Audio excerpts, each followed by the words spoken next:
You were never just you. You were approval-shaped. You hold back your thoughts. You filter your tone. You check their face before you check your own feelings. You're calm, friendly, easy to be around. But let's stop pretending. What they see isn't you. It's a trained echo. Polished, pleasant, predictable. Somewhere along the way, you stopped showing up as yourself and started showing up as what made them comfortable. You laugh when you're tired. You agree when your gut says no. You nod just to avoid conflict. You don't do this because you're kind. You do it because you were trained. Trained to be soft. Trained to be easy. Trained to be liked. This isn't about personality. It's about survival. About adaptation. About how fast you learned to disappear. As a child, you were praised for being nice. You were rewarded for staying quiet. You were corrected when you were too real. So you adjusted. You reshaped. You dimmed your light to fit their space. And with every adjustment, you lost something. A voice, a boundary, a truth. Until now, you've become a version of yourself that's barely recognizable. Let me ask you, do you know who you are? When no one's watching, not the polished one, not the peacemaker, not the agreeable mask. I mean you, the real you, the one that doesn't seek approval, the one that doesn't flinch, the one that doesn't apologize just for existing. Most people don't, because that version was never allowed. They didn't reject the real you. You never showed it. They accepted the role you played because it made them feel safe. But that version was never you. It was performance. It was survival. This video isn't self-help. It's a weapon, a mirror, a way out. Out of the loop, out of the role, out of the identity they keep pulling you back into. If you've ever felt tired after saying yes, you're not broken. You're misaligned. You weren't born to be liked. You were born to be undeniably real. Let's begin the reboot. They say you're well-raised, that you're polite, that you're easy to be around. But here's the uncomfortable truth. You were never just raised. You were sculpted. For them, for their peace, for their comfort. Every time someone praised you for being easy, they were shaping you, not into who you are, but into what they preferred. You smiled when it was uncomfortable. You nodded when it was unfair. You held your tongue, not because it was wise, but because it was safe. They taught you to shrink, not by force, but by approval, by smiles, by gentle corrections that whispered, "Don't be too loud. Don't make a scene. Be nice." You were rewarded not for your truth, but for your predictability, your self-erasure, your ability to make others feel okay, even when you weren't. Let's take a look at the patterns. A child cries, the parent says, "Stop being dramatic." That child learns feelings are dangerous. Better to be quiet. A teenager speaks up. The teacher says, "Don't challenge authority." That teenager learns curiosity is risky. Better to obey. A woman says no. They say, "Don't be so cold." She learns boundaries equal rejection. Better to say yes. This is how the mask is molded. Not violently, not loudly, but quietly, softly, systematically, until one day you mistake the mask for your personality. You think being agreeable is who you are. You think being easy is strength. But listen closely. That version of you they admire is the one that never makes them uncomfortable. The one that never questions, never pushes back, never takes up too much space. And here's the trap: the more liked you are, the more disconnected you become from yourself. Because deep down you're not peaceful. You're just rehearsed. You're not chill. You're just muted. You were built inside their comfort zone. And the cost was your identity. But now, here's the opportunity to notice, to name it, to break the reflex. You don't owe them the version they trained. You owe yourself the version they were afraid of. Because that version, the one that challenges them, that's the real you.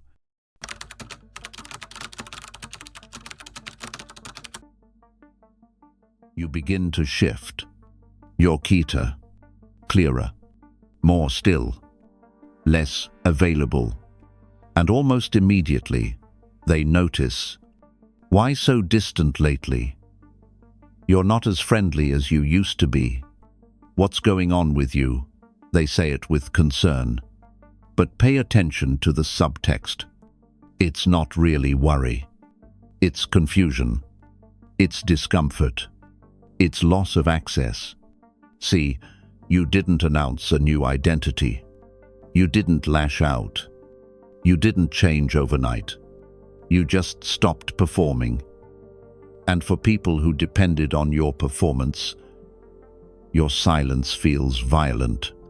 Because before you gave them a version of you that was safe for them, soft, predictable, always accommodating. And now that version is gone, upgraded, unavailable. Here's the pullback effect. When you step out of the role they cast you in, they don't know what to do with you.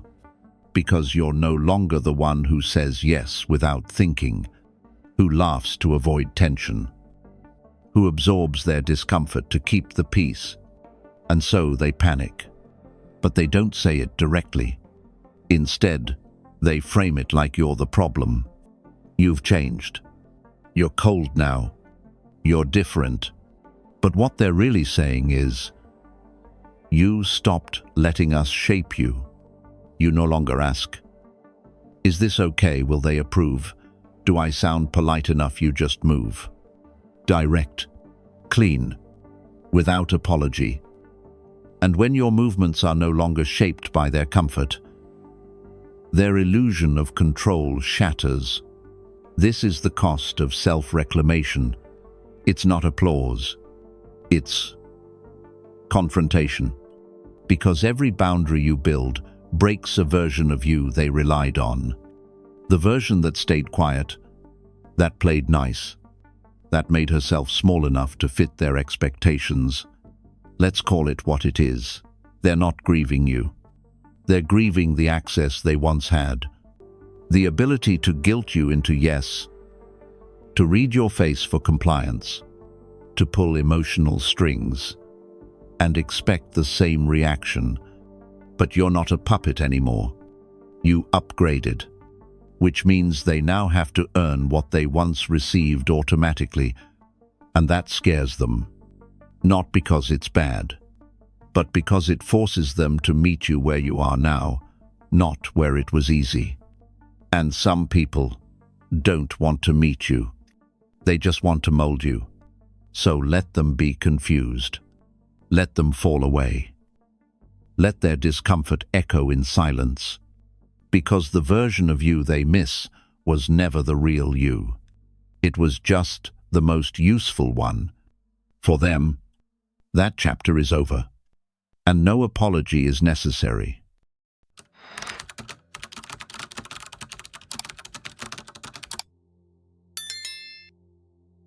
They say, you're such a kind person.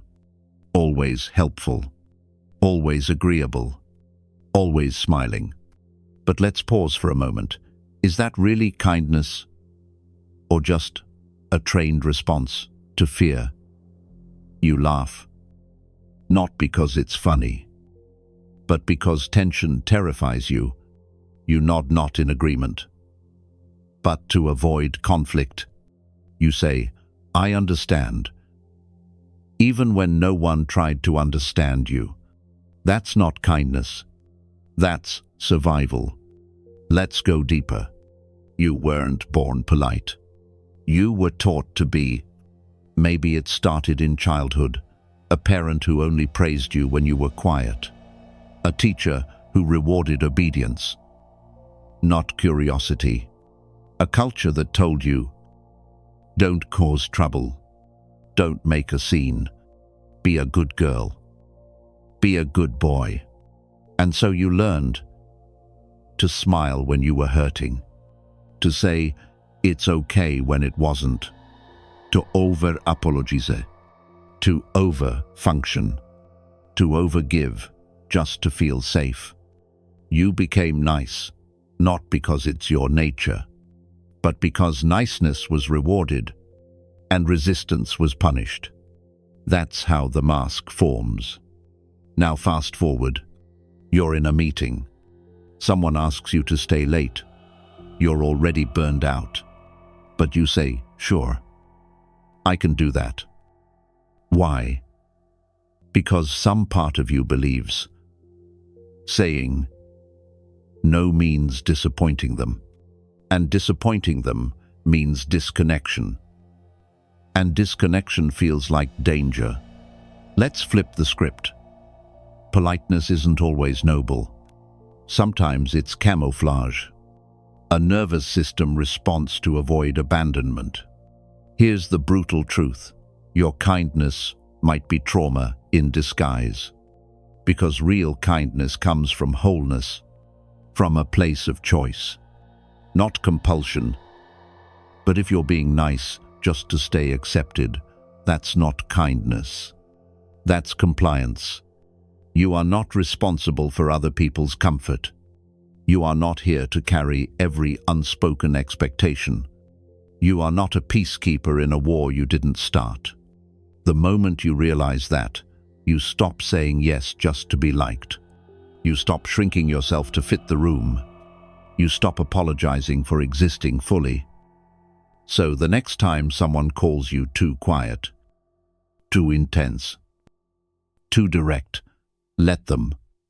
Because that version of you, the one who doesn't pretend, that's the version that finally feels like you.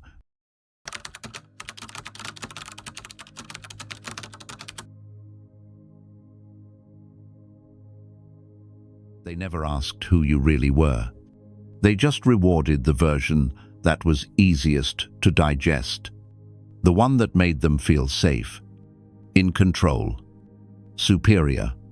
And so, you adapted. You shifted your tone. You smiled through discomfort. You became the version that caused the least disruption. But let's be clear, that version wasn't you. It was a survival algorithm. Now, it's time to uninstall it. This is what we call a self-command rewrite. It's not a journal prompt. It's an internal reprogramming.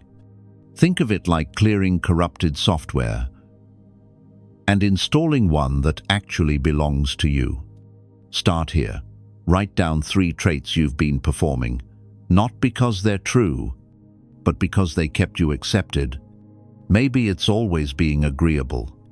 Maybe it's being the good listener while no one listens to you. Maybe it's playing small so others don't feel threatened.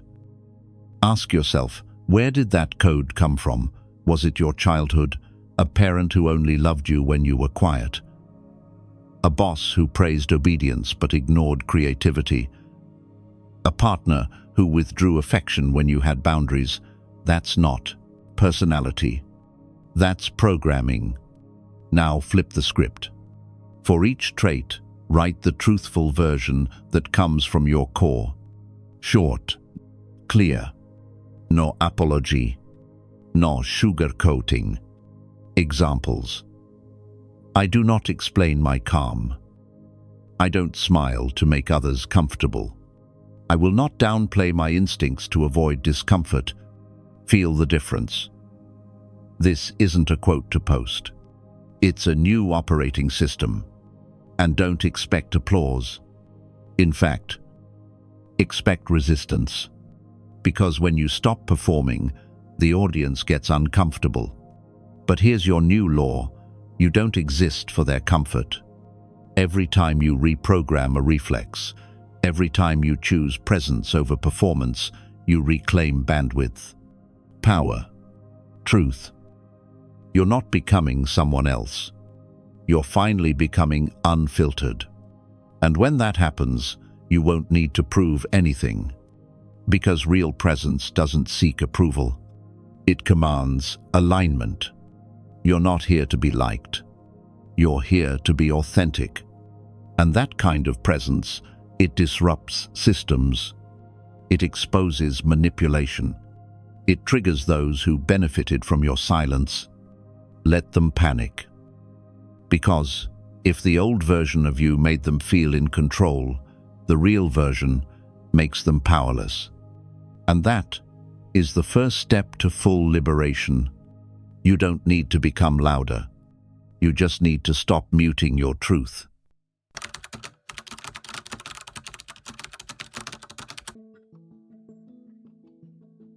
You've come a long way.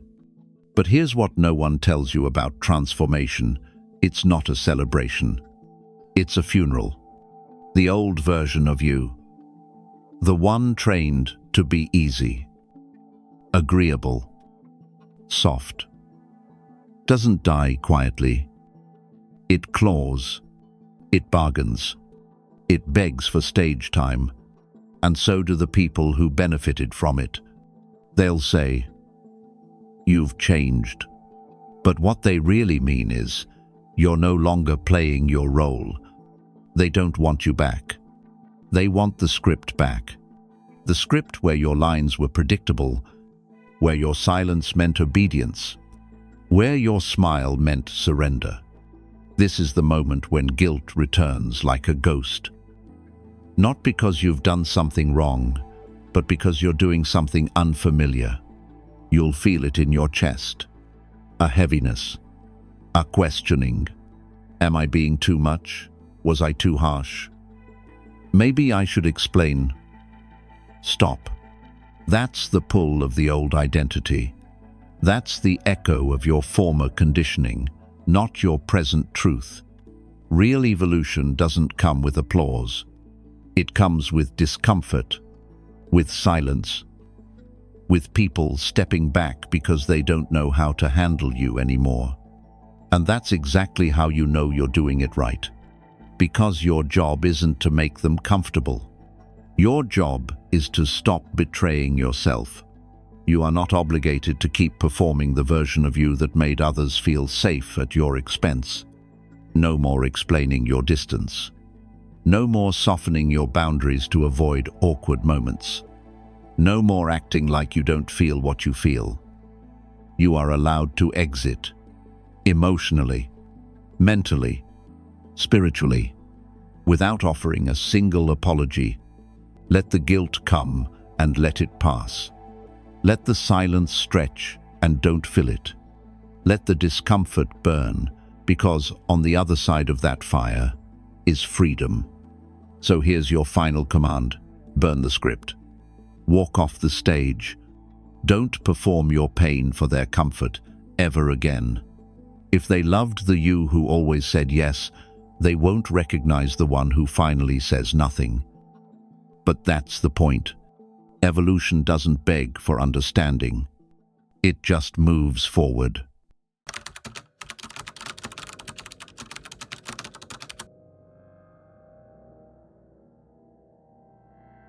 Let's end with a question. A real one. 1. You've likely never paused long enough to answer.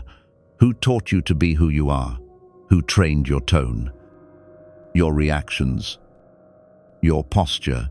Who rewarded the you that kept the peace, even when you were at war inside?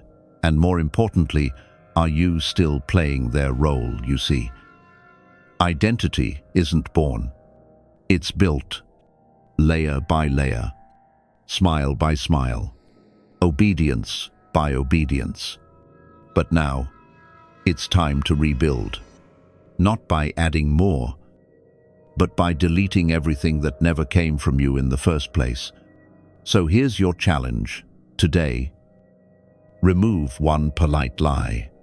Say no without softening it. Speak your truth without adding sorry, or just so you know. Don't explain. Don't shrink.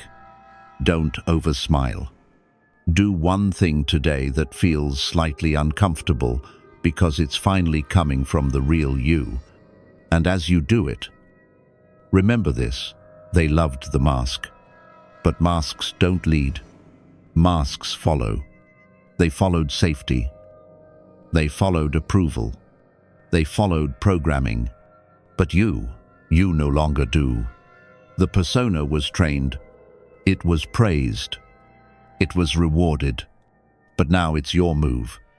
The real you must be chosen. Not once, but every time you pause, every time you breathe, every time you act from presence, not from performance. That's your reboot. That's your exit from the cage. And that is how you become someone they can no longer predict but will never forget.